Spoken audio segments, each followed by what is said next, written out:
ప్రతి మనిషికి తిండి నిద్ర ఎంత ముఖ్యమో 4:30 అయితే టీ కూడా అంతే ముఖ్యమండి. టీ లవర్స్ ఎంతమంది ఉన్నారో మన వీడియోకి అయితే కామెంట్ చేసేయండి. అండ్ మన వీడియో నచ్చితే తప్పకుండా లైక్ చేయండి. ప్రతిరోజు కూడా 4:30 అయిందంటే టీ గురించే మనసంతా తహతహలాడిపోతుంది. రోజు మొత్తం ఏం తిన్నా తినకపోయినా 4:30 5 అయిందంటే ఆ టీ తాగాల్సిందే. 5కి ఖచ్చితంగా నేను టీ అయితే పెట్టుకుని తాగుతాను. ఇక్కడ ఎక్కువ లోటా నీళ్లు పోసాను అనుకోవద్దు, అక్కడ పెట్టాల్సింది నలుగురికి టీ. సో మనం ఎక్స్పెరిమెంట్లో ముందుంటాం కాబట్టి మరి నలుగురికి టీ పోయాలంటే ఎన్ని పాలు పోయాలి? ఒక్క పాల ప్యాకెట్కి ఒక చెంబుడు నీళ్ళు అయితే పోసేసి టీ అయితే పెట్టేశాను. టేస్ట్ ఎలా వస్తుందో అని మీరు అనుకునేరు, సందేహించకండి. టీ టేస్ట్ అయితే అద్దరిపోయింది. ఎందుకంటే 10 సార్లు ఫెయిల్ అయిన తర్వాత 11సారి సక్సెస్ అవ్వడమే కదా మిగిలింది. 10 సార్లు ఫెయిల్ అయ్యాను, 11సారి అయితే టీ అద్భుతంగా పెట్టాను. చాలా బాగుంది.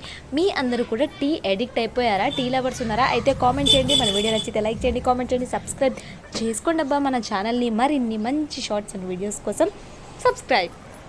టీ అయితే అదిరిపోయింది.